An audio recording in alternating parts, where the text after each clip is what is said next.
Hey, everybody, and welcome to another episode of the Killing Me Smalls podcast. This is a great episode for me. I'm catching up with a guy that let me just give you a little bit of background.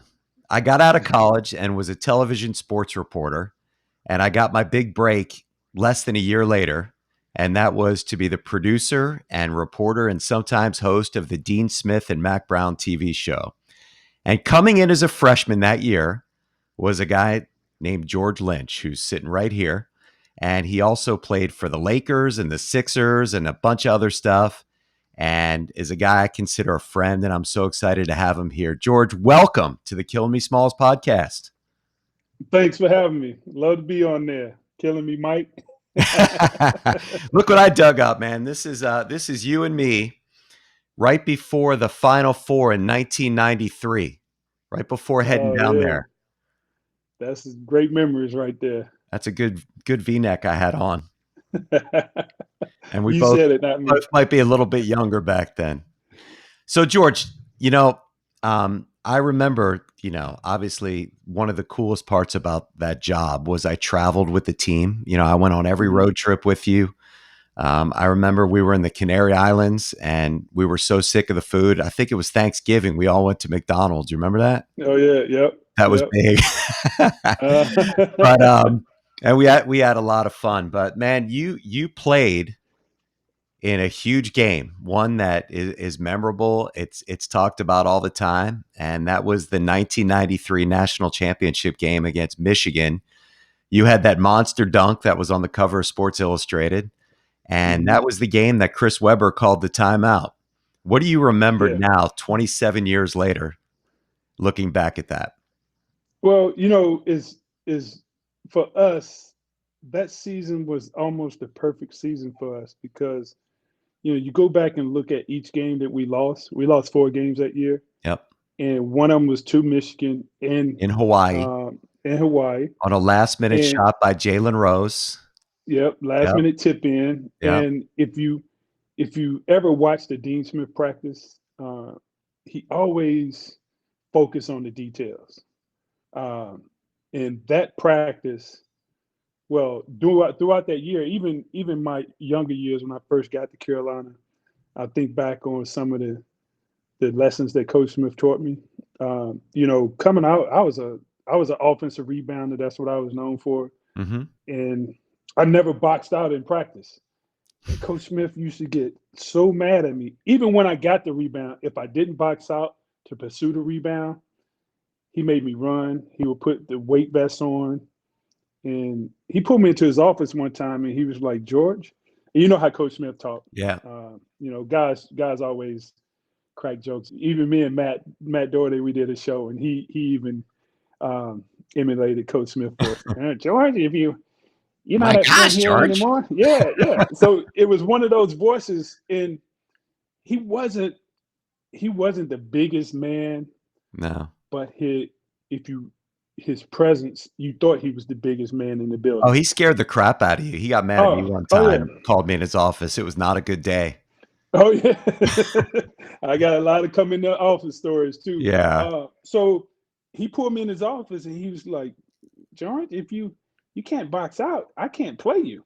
And then he gave me a story. He said, he pulled James Worthy in, and he said, James, if you don't box out, I can't play you. And James is a Hall of Famer. Yeah. So I'm sitting here, 18-year-old kid, like, if he gonna bench James, he'll definitely bench me.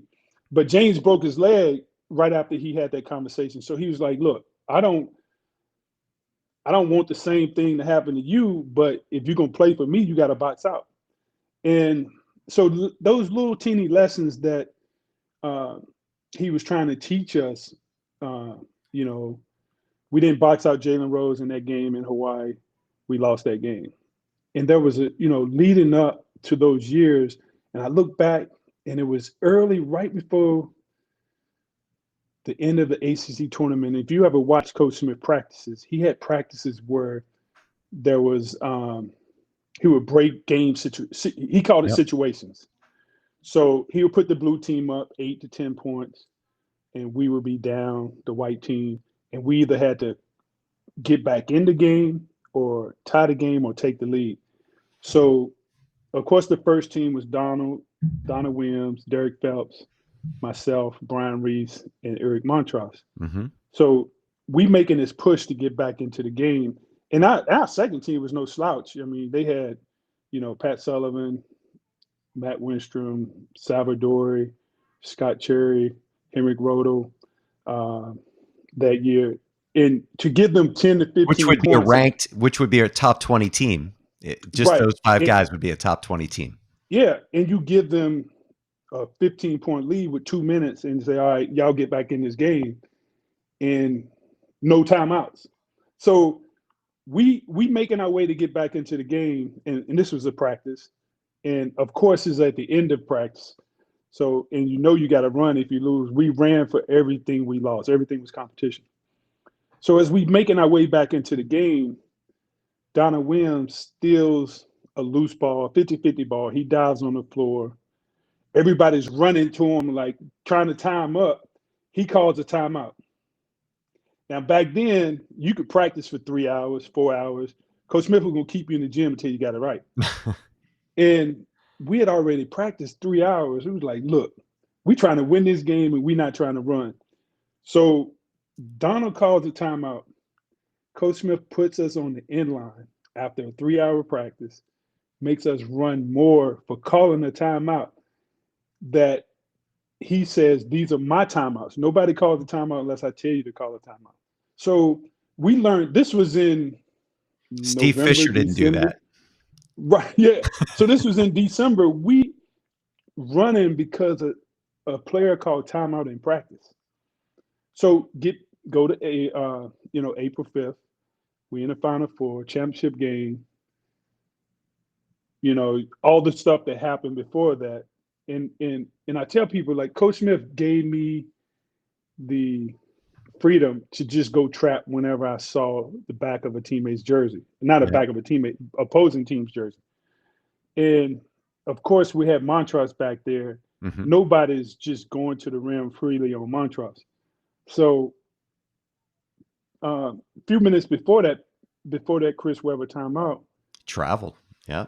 Well, even before that, they call in timeouts because they can't get the ball in the bounds. We not Right. trapping. We just running I told Derek, I said, look, anytime Jalen Rose takes the ball out, I'm going to stay up with you, and we're going to do a two-man press. Montrose, you run back and protect the rim. I wasn't even supposed to be, first of all, I wasn't even supposed to be guarding Chris Webber. That was Eric's man.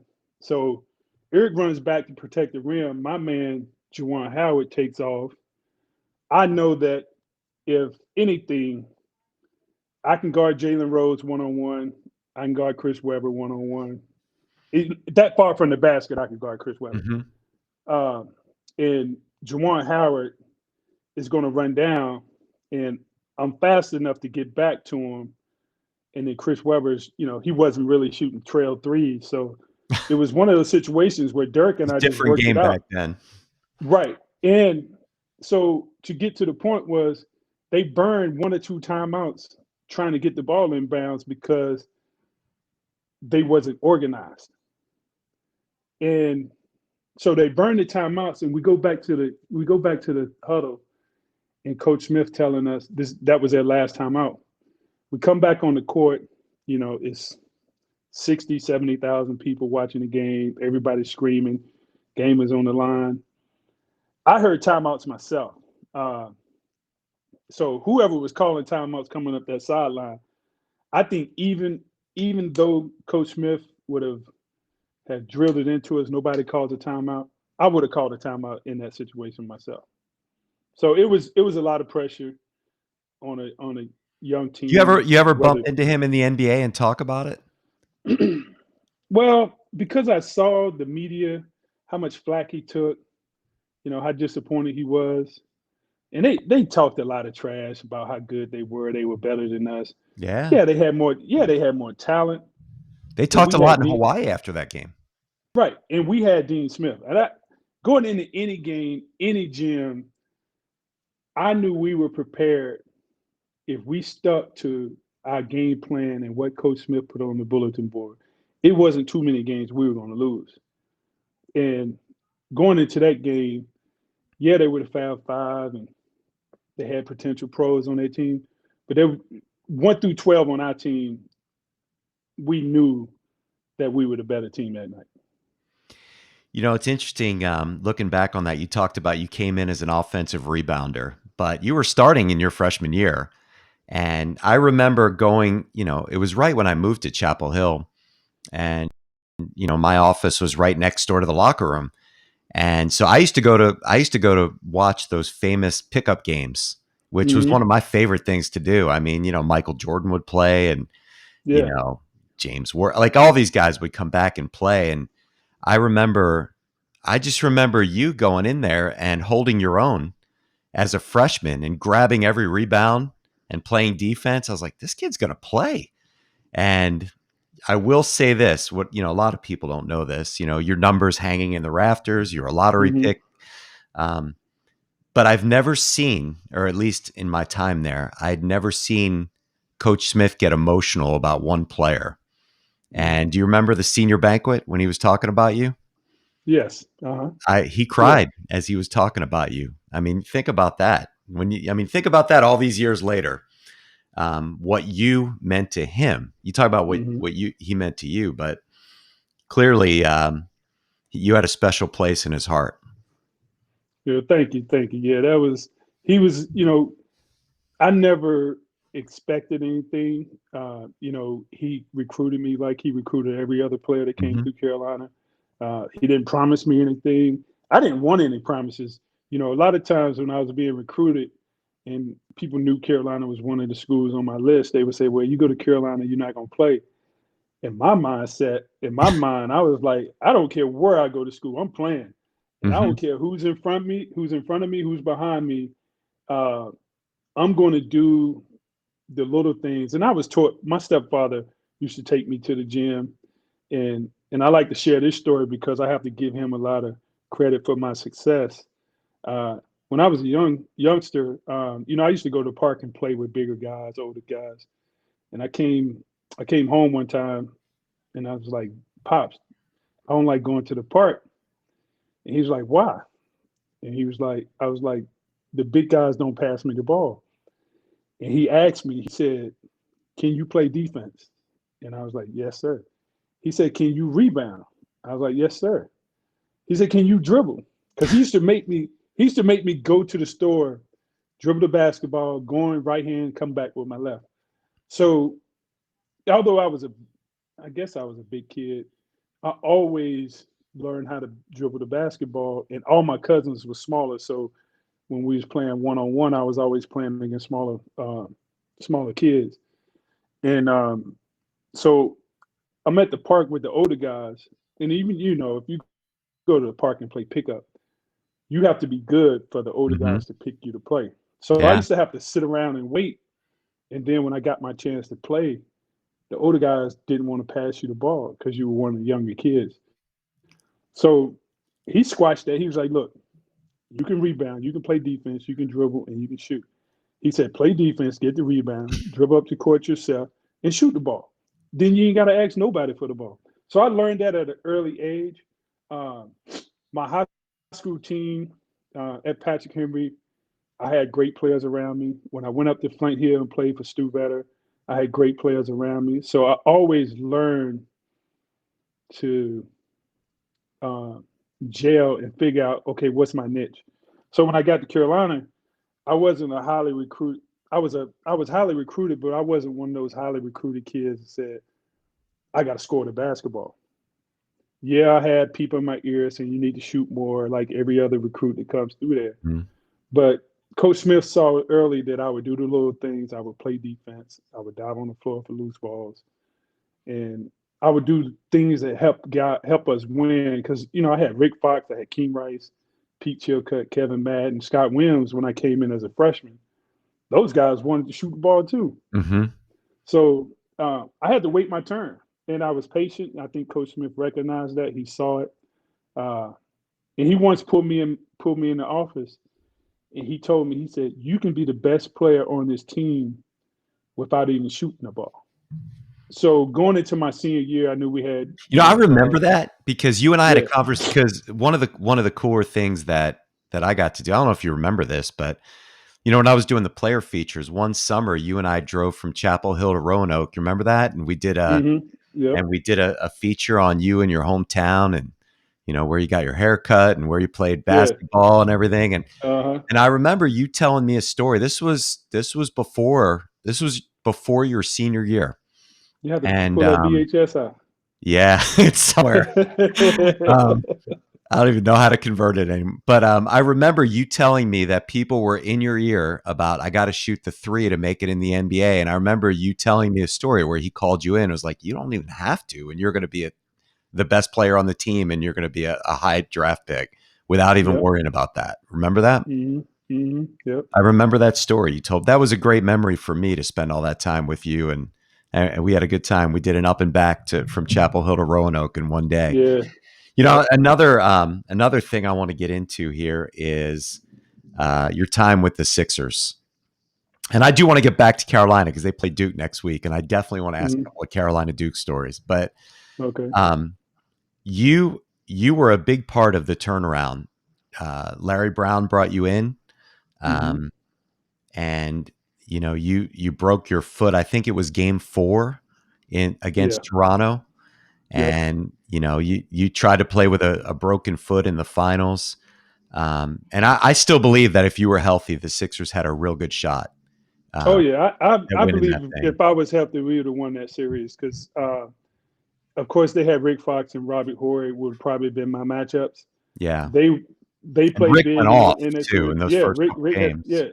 he had a big I series love Rick, against but us. I wasn't rooting for him for that series. Right. Yeah. So I mean I wanted to play so bad. I think if the problem I had was the screw that they put in my foot was too small, and I wasn't able to play with the pain. But go ahead, finish what you were saying. No, it's fine. We've had all kinds of issues with Sixers doctors over the years, but that's a whole other discussion. Yeah.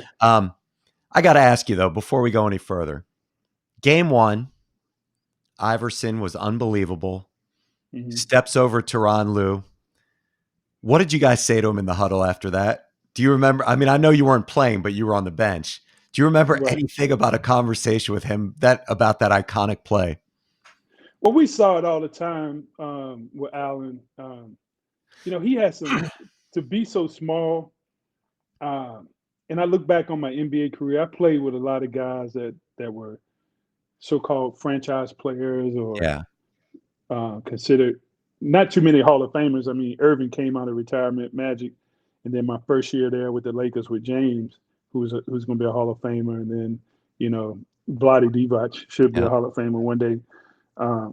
But Allen, you know, people say, well, he was misunderstood and things like that. His teammates didn't misunderstand him. I think if people from the outside that really didn't know sports, he gave everything he had at game time. Now, practices, NBA season, some guys practice, some guys don't. Uh, but for his size and the things that he was able to do in games, the way he competed, he had the utmost respect from every teammate. At least the years that I was there, we respected Allen. He did what he did off the court, but on the court, there was no one else in my 12 years of playing that I wanted to be beside me going into a battle. He was that great of a player. I respect him. The way he left it all on the court. Mm-hmm. So that was just Allen being Allen when he stepped over Tyronn Lue. He made great plays. Did you guys not react the same way that we did? I mean, that play is still shown all the time. As a matter of fact, he's Yeah, in I a mean, commercial about a casino and he steps over a guy in it right now. Yeah. So yeah, I mean, it was just another unbelievable play that AI would make, and I mean, we saw him all the time in practice, but it really wasn't too much. I think some of the other guys were tapping him on his back, and but in the moment, you couldn't really brag about it because we was trying to win the game, and we didn't want the Lakers to look down and see that we were celebrating too much. Yeah. It was expected from Allen to do those type of things throughout the game. Larry Brown and Allen had a toxic relationship. Hmm. It was the classic love hate, and now they respect and love each other. Any Yeah. good stories from practice or any good rants that you can remember with Larry and It Allen was that it you was can one share? every it was one every day. You know, Coach Brown, Do you have a favorite one? um, man, shoot, all of them was classic. Um, you know, Allen was Allen, and Coach Brown, he was a teacher. Um, Allen would come to practice, and Coach Brown would be in practice, and Coach Brown is a teacher. I mean, I worked with him at SMU, Hmm. and this was probably what 6, 7 years ago. My youngest Santana was probably 8. Coach Brown would he's at the gym all day. He would leave. He would run the SMU practice. After SMU practice, my son Santana and a couple of his buddies would come in and get shots, and Coach Brown would coach them. So, but to get back to the Allen stories, it was a toxic relationship. Um, Coach Brown was just trying to teach. Allen was so gifted that he didn't. I mean, it was Allen, you do your thing, and the other 4 guys, y'all react to what Allen's doing. So it really wasn't a lot that Coach Brown. He coached Allen. I mean, he would get on Allen, you know, but Coach Brown knew that once the ball went up, Allen was going to give us everything. I mean, there was one instance, Yeah. you know, Allen would do so many things that was just outrageous if you didn't know him. But because we knew him, it's hard to say which story was better. Uh, there were times Coach Brown would just be glad that Allen didn't practice just so he could teach. And Also, it then wouldn't we would be in distract them. practice. If you haven't seen a Coach Brown practice, the problem Coach Brown, well, not a problem to me, and you're gonna have to cut this up. So Nope, there's no for editing. Do player, your best. so no, no, no, no. For players like me, myself, Aaron McKee, Tyrone Hill, Matumbo, Theo, Eric Snow, we had to sit down and watch the other team's game plan. Yeah. I mean, we were pros, but we weren't that good that we could just wing it like Allen on the offensive side. So we had to have a game plan. We had to listen to the details of coach. But Allen was so good. I like to tell kids this: there's pros, and then there's Michael Jordan, LeBron James, Allen Iverson, Kobe Bryant, those type of guys. But I think Allen was so gifted in anything that he wanted to do, drawing. If he wanted to play football, if he Mhm. wanted to play baseball, he would have been a pro. The rest of us, we had to pick a sport and we had to work hard at it. Allen came back from, I think it was a pinky or a thumb where he fractured his finger. He had to sit out maybe 8 games, which is a month at that time, or maybe 10 games. He comes back, practice one time. The next game, he plays close to 40 something minutes, has 35. And that's without Coach Brown even coaching him, you know. Just So sheer natural ability. just natural talent, throw the ball up. Conditioning was energy level was through the roof. I don't know how he did it because he would eat hot dogs and chicken and rice 30 minutes before tip off. I don't know how he kept it down, but Among he other was just things. yeah, and he was just so gifted. So to single out a story, um, Can you imagine Allen playing for Dean Smith? never he could not play Never. for Deansville, never. Never. Um, I and can't I even don't know. imagine. I can't even imagine Allen being. He wouldn't make it a month. Yeah, I don't know. I don't know how Allen played for Coach Thompson at Georgetown. I mean, but Coach Thompson was big. He was a big guy, so I'm sure if he told Allen to But I don't practice, think Allen Allen was practice. the same guy in college that he was in the pros in terms of the way that he kind of did what he wanted to do. Right. Yeah. Yeah. That's true. But I So mean, if you saw Big John, you wouldn't do what you wanted to no, do. that was a big man. That was a Yeah. big man. Hey, George, I want to take a quick break and tell everybody a little bit about my daughter. Okay. We All do a right. charity update here on the Killing Me Smalls podcast. My daughter, Jordan, Mhm. is 17 years old. She had a brain tumor. She went through 15, 16 months of chemotherapy and is Mhm. doing great. Unfortunately, it's inoperable, so we've got to get it checked every 4 months and hope it doesn't grow. But she's doing amazing. Her grades are fantastic. She got almost a perfect score in her math SATs. She's ranked at the top of her high school class. And more importantly, she started a charity to help other people. It's called Small Miracles. Mhm. And we've got a designation for a 501c3. And if you want to donate or be a part of it or get some merchandise, we just got these cool masks, Small Miracles masks. Okay. We got t-shirts, sweatshirts. Go to smallmiraclesinc.org and you can read about her story and you could donate and or purchase t-shirt, sweatshirt, sweatpants, mask, whatever you want.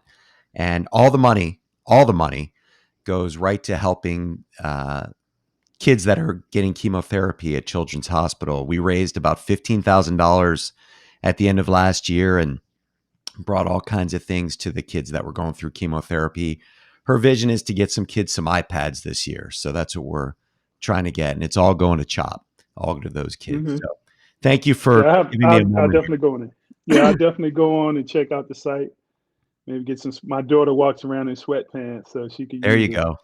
a new pair. Some Small Miracle sweatpants for her would be great. Yep. So, hey, thanks for indulging me on that. I want to get back into this. So, you coached at SMU under Larry Brown, working in player development, and there was a young, raw kid there with really long arms who is kicking ass for the Sixers right now, named Shake Milton. Yeah. Could you ever believe? I'm telling you right now, he's got a shot, or at least he's being positioned to be sixth man of the year. He's playing really, really well, and he's shooting well over 40% from 3-point range. His defense has improved dramatically. He can score in the paint like nobody's business, which, among the trees with those arms. And I just think his ceiling is huge, more than, the fifth. I think he was the 54th pick in the draft. And some big things. Can you tell me about when you first came upon him and what you see in him and what people might not know about him? Um, when Shake first came to SMU and you watch him play, his demeanor is kind of like, I'm out here, I'm gliding, I'm smooth, Hmm. and but you watch him and you see him play, and you be like, if he had a little bit more athleticism, he would have never played in that conference because he would have been an ACC, Pac-12, Big Ten type kid. And I got to watch him for 4 years, and I'm like, you if you don't know him and you hadn't seen him practice and you hadn't seen him play in a game, you just see him walk on the court and his body type, you'd be like, there's no way he's going to be a pro or he going to play in the league because of the same thing. You're like, well, who is he going to guard? He can't guard a Hmm. Westbrook. He can't do all these things, but he could play like almost three positions. I mean, he would make passes Yeah. in practice. You'd be like, how did he get that through there?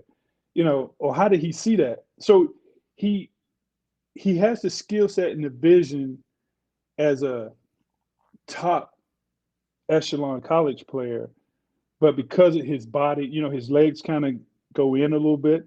Hmm. And at the when he first got to SMU, I was I think player his development guy. athleticism has improved, actually. Right, He's yeah. gotten So I was stronger. He put on 15 pounds of muscle in the off season, but he exactly. seems quicker. Right. So when he came to SMU, it was like, all right, we got to get him in the weight room. So I was the strength coach for a year. I was player development for a year. So, we would try to get him in the weight room and work on him without hurting him, and then he was constantly in the gym. And his shot is not like he got a pure shot like a a Steph Curry, or it's got a little funky twist to it, but it goes in. And he stays in the gym. He don't say much. Uh, he's very quiet, but when you watch him play, he can score the basketball with with his deceptive. He doesn't have that blazing speed that most guards have. So it was like when scouts would call me, "What you think about Shake?" I was like, "Well, he can play three positions, but who is he going to guard?" And he needs to work on his body a little bit because I was always concerned about him getting hurt in an 82 game season. But he's steady. He's not going to lose a game by turning the ball over. He's coachable. He was a great teammate. He was with Nick Moore, who was twice Player of the Year. He played with Sterling Brown and Shimmy, two other guys who were pros. And he played for Coach Brown. And that was, he got pro teaching. He's coachable. He listens. And he was a great kid. He would stay in the gym, get shots. We had a routine where we had to get 300 shots up before every game. So we would come out, get our shots up, get our routine in. And he would stay after every practice and get his shots up. So every year you saw him improve to become a player, a pro. And so he had all the intangibles. He just didn't have that pro body that most one or two guards you would think, other than the long arms, that hits the past the eye test. It's But one he of was a the most great kid. dramatic I enjoy coaching. improvements Yeah, I've seen. I mean, I don't know if he's going to be up for most improved player, but the fact that his defense has gotten so good, he's not the fastest guy in the world, but he gets to his spots and he knows where he can make a shot. He knows how to make a shot. And my God, I, I think he could end up being the closer at some point. I mean, he can create his own shot, which the Sixers don't have many guys that can do. And he can yeah, hit a three, and he can shoot, catch and shoot. He can create a shot. He can shoot off the dribble. He's going to be a really, really good player. yeah. He can play as long as he wants in the league. And like I said, you got Embiid and Simmons, and but if one of those two guys went down, I wouldn't lose any sleep because I know Shake, if he's averaging 16 to 15 points a game with those guys on the floor, if one of them went down and he had more opportunities, he would score 30 a night. He can definitely put up 30, although they're 0-4 without Embiid, so don't say that right now. Hey, I can't let you out of here without this. One of the things that I enjoyed most about working with the team was the Mhm. Carolina Duke game. That was a game that was just so much fun every year. Now, when you were there, that was during the time when there was Leitner and Hurley and Grant Hill, and they had Mhm. won all those championships. Uh, Yeah. you got the better of them in some games. Definitely, you won a couple ACC tournaments, and definitely a couple of epic games in Chapel Hill and in Durham. Um, One of the things that people ask me all the time is, people talk about Auburn, Alabama football, talk about Michigan and Ohio State. I don't think there's a better rivalry than Carolina Duke basketball. Why do you think it's so Mm-mm. good? Like they advertise all the time, the two schools are really, really close. Mhm. And Mike, like when we were in Chapel Hill, they used to come to Chapel Hill and party. Yeah, Now they got their own little town down in Durham, little party spots. But back then, when I came to Chapel Hill, I remember King Rice saying, "You don't talk to Dookies, you don't party with them." King, I mean we had King King, on the show last year. yo, people don't know who King was in college. King would King would fight someone in a He bar. was a badass. Yeah, and if he saw a Dookie, you had to keep King. You had to stay in between them. I remember me, Rick Fox, Pete Chilcutt. If if one of them Dookies came into players, it was we always gonna get into trouble if King saw him. They So wouldn't go to players. They'd go to four corners, if I recall. They were safe yeah, there. It was kind of yeah. casual. But yeah, so it was one of those things back in the '90s and the '80s, and they were winning. They had won two Final Fours, and with Christian Laettner being on the team, it's funny because during that time, Christian was he wasn't arrogant because he was good, but he was cocky and he knew it and he let people know it. And it rubbed the Carolina Oh, players wrong, partly because they beat us a few times. And then but that rivalry, man, it was different. Now these guys got social media, they communicate and play pickup. We wouldn't play pickup with those guys back then. And that went on for years before I got there. And probably a few years after with Stackhouse and Rashid and all them guys. Now the rivalry, I don't know if it's that intense as far as between the players, but the media, the games are big. Most of the time, both teams are ranked. Uh, it usually comes down to one of those two teams winning the conference regular season or winning the tournament. And then if what you, about when you get to the NBA though? Man, you hated those guys. And then the next thing you know, if you have one on your team or what have you, I'm trying to think if any well, of them were on your I team. had Bobby Hurley. I had Bobby Hurley on my team, and then later on in career, Which team was that? uh, Was that Vancouver?